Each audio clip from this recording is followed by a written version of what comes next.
I almost, oops, I got to duck down here so you can see the clock behind me. I'm sitting too high in the chair.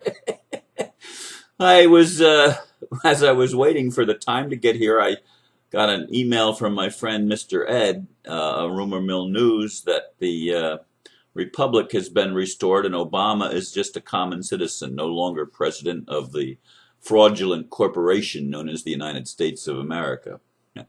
That's not what the video is about today, however. That's just what I just read.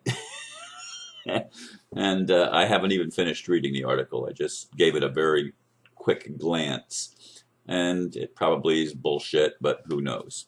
Anyway, the title for today's video, is What If Recovering Our Value Was a Matter of Trust?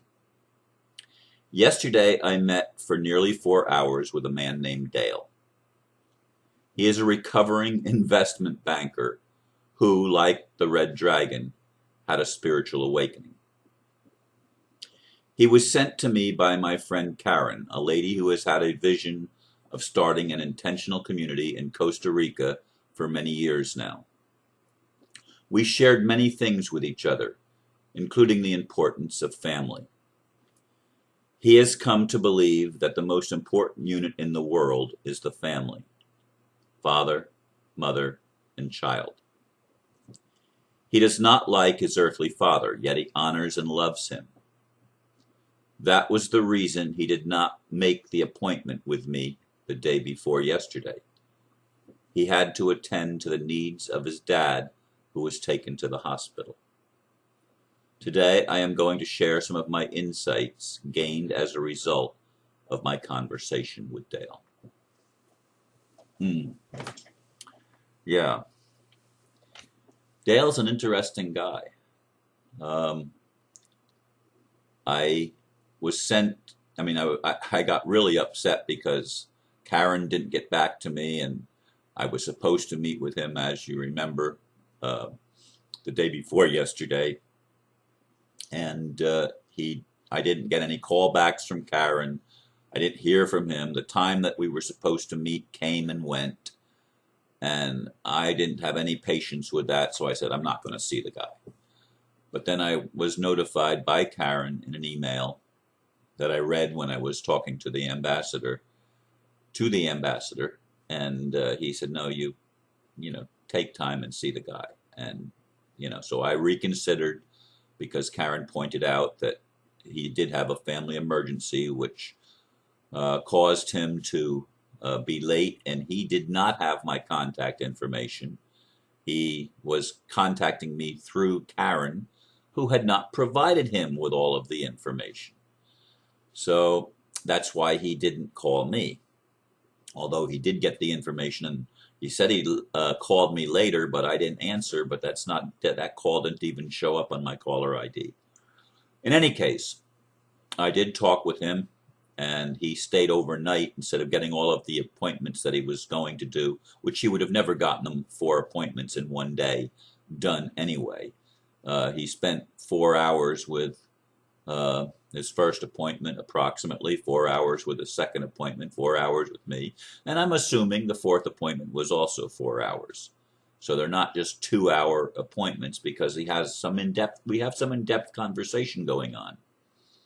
And I believe the company he said he had worked for and was very successful at was Merrill Lynch. And as I said, he, like the Red Dragon, was an investment banker. I think the Red Dragon still is an investment banker.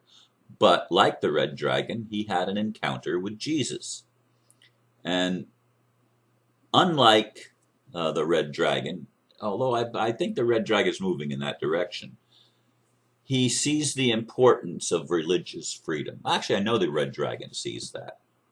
And it's not a matter of pushing our religion is the right religion, because he said to me, that I'm talking Dale now, not Red Dragon, he said to me that the principles of how we get out of the mess we are in, or as the ambassador would say, how 555 overcomes 666, is to recognize the value of trust.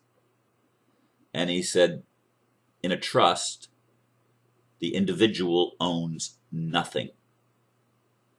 Everything is owned by the trust and handled by trustees for the benefit of the beneficiaries, or the child, the son, the daughter, who are the beneficiaries of the trust for mother, father, God. Now, I know enough to know that our governments were supposed to have been set up as trusts or commonwealths or republics. They were merely administrators of the wealth that was the people's wealth, the people's value. Of course, demons interfered. And Dale said, now I'm not going to be able to say it the way Dale said it. I mean, I'm putting it in my words. But we all have to fight. We all have 7 demons that we have to overcome in our lives if we're going to be free.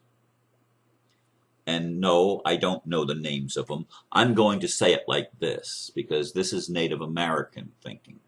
It's not Christian thinking or Islamic thinking or Buddhist or Hindu thinking or Jewish thinking. It's Native American thinking. It's the 7 directions. Now you say, Ron, there's only 4 directions. Isn't that why you do the 4-4-4? Well, yeah, but there are 7 directions. When we do Native American ceremonies, and I've participated in lots of them, we honor the 7 directions. Now, what are the 7 directions, you ask me? Well, of course, the obvious ones are north, south, east, and west. Then there's the underworld, the down, and the overworld, the up, or hell and heaven, you could say. But then there's the important one, the heart. And it's through the heart that we're going to make the changes. The heart does not recognize the divisions that we have artificially created because of fear. Fear is one of the demons, obviously, that we have to overcome. As long as we're living in fear, we will not trust ourselves, each other, or Creator. We will not trust. We cannot trust when we're afraid. And let's admit it, folks. We're all afraid. Now, Dale told me he's not afraid. He doesn't deal with fear. He doesn't have to. He's overcome that. And looking into his eyes, I believe he's telling the truth to a large extent, although I don't believe anybody in this world can possibly totally overcome fear because we've been so programmed by fear and in a fearful environment of the Matrix that completely overcoming fear is a humongous challenge, to say the very least. I know I haven't overcome fear. I don't fear death so much as I fear living in a world that is unjust, living in a world that is violent, living in a world that greed is the way of it. Now, I had thought until our conversation late in the afternoon yesterday, which was actually very late at night for the ambassador, I didn't realize till then that he and I were not going to have our discussion because the ambassador, or I should say the Red Dragon now, and these are 2 different people, just so you know. Some people get it mixed up and think I'm talking about one person. No, I'm talking about 2 men, one that's in Europe and one that's in Asia or China. 2 different people, but the Red Dragon wants to do some ceremonies with Mr. Dave Schmidt. Spiritual ceremonies. And that hasn't happened for 2 days. Now, I don't know if it happened today for them, which is actually already, it would have been earlier. It would have been earlier because there's 12 hours difference between my time and the Red Dragon's time. So right now it's 4:54 a.m. It's 4:54 p.m. the Red Dragon's time. So I hope that his day has included doing some of the spiritual work with Dave Schmidt. Because here's the thing. Dave Schmidt, like most of us in this planet, thinks that money's the answer. We've been brainwashed to believe that. Oh, we're going to become millionaires and we're going to be the ones that the family's going to allow to distribute money to everybody else. We're going to be in charge of the distribution of funds. Dale says, there will be no funds distributed. It's not about money. It's about trust. Everything is put into the commonwealth or the trust. And the trustees administer the trust on behalf of all the beneficiaries that have pledged all that they have to the trust. Nothing is held in anybody's name. Nobody owns anything. It's all in a trust, administered by trustees. Now, this is the catch-22, and I don't know the hows of making it work in a world where we've been brainwashed and programmed, in a world where we still fear and don't trust. I don't know how we're going to be able to make that transition into a commonwealth where everything that anybody needs is delivered just on time, so that if you need a roof over your head, the roof over your head is delivered. You don't pay for it. You just simply receive it. It's part of the kingdom living. And by kingdom, I'm talking now about the kingdom of heaven, or the kingdom of creator. I don't even like to use the word God anymore because it's been so distorted and because God has been such an asshole to many people. I mean, somebody that not only doesn't answer prayers, but gives you the exact opposite of what you ask for. So that if you ask for blessing, you get curses. And everything is 180 degrees. And that's how the world seems to have been working for a long time. And so we have this image of a God that is anything but loving, more demonic in nature, more Luciferian in nature, a liar. You know, it's an insane world run by psychopaths, right? And who are the most afraid people, if not the psychopaths? Why are they the most afraid? Because they've taken upon themselves the responsibility to run the world. That's a huge responsibility. They're not running it, and they're not running it on behalf of any beneficiary except themselves. It's total service to self. They don't see that as long as they have the service to self thing going on, they're living without their own creativity being able, all they can do is manipulate. They can't create anything, and that was what Dale was saying to me, and what others have, and what Aristo has said. Psychopaths have no creative ability. How can you have creative ability when you live on service to self and you're living in an illusion of separation and thinking they have to fight for everything? That hinders your creativity and doesn't allow you to get into your essential self, which is beyond religion, beyond government, beyond the institutions of the matrix.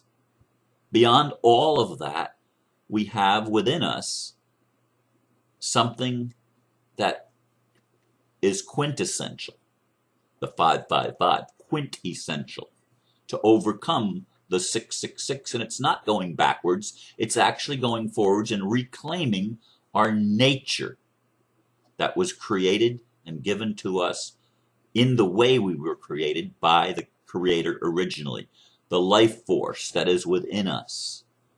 And we recover that, and we transform the 666. We move into the higher realm of creativity.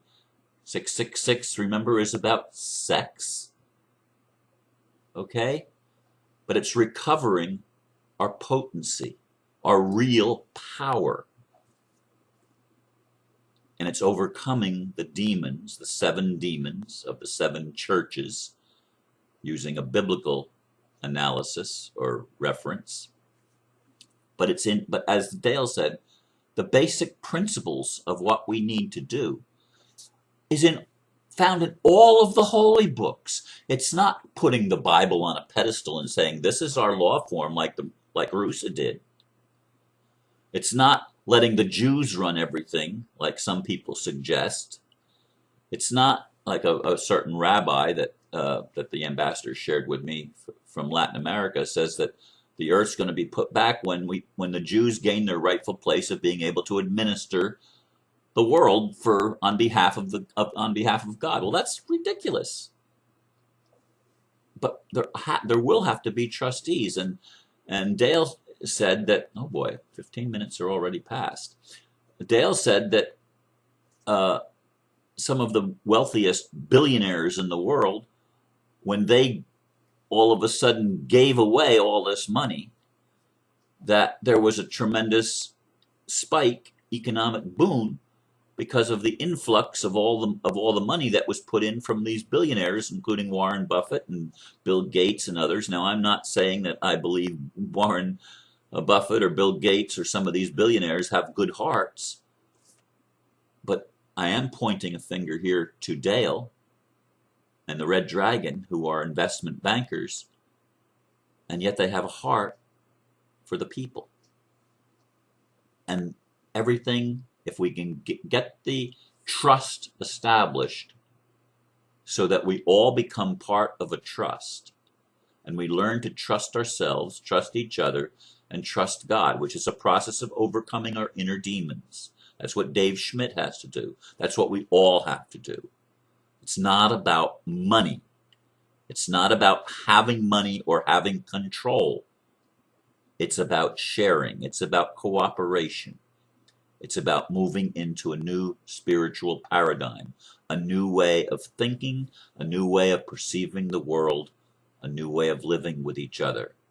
So that everything, like in Walmart, everything is just on time. That's the whole program that they've developed. Everything is delivered just on time. They have constant inventory run by computers, and everything comes just on time. That's the way the world needs to work, so that no one lacks anything, so that everyone gives 100% of what they are, of their talents, gifts, and abilities. They put it all into a common pot so that everyone shares what they need. According to their desire, according to their need, it is given unto them. Not in the form of money, but whatever is needed. The bill is paid. Now that's a new way of thinking. I haven't figured out all the details of it yet, of how to make it work. There's more that I have to get from Dale. I haven't looked at any of the paperwork that has been prepared at this point in time. It's probably embryonic. It's probably something that's not well developed yet. He's only had some of the insights that he's gained only this year in 2014. And it's still being developed. It's still being processed by him, by us, by all of us. We're in a transition period right now as a human family. I'm in a transition. I don't know what the future looks like exactly, but maybe trust is going to be a key word. Both trust as in a lawful trust, and trust as in learning to trust each other. Big job, big leap of faith. Do we have it in us? Yes, we do. I leave you with that. Thank you for listening, and namaste. Whoops, wrong cursor.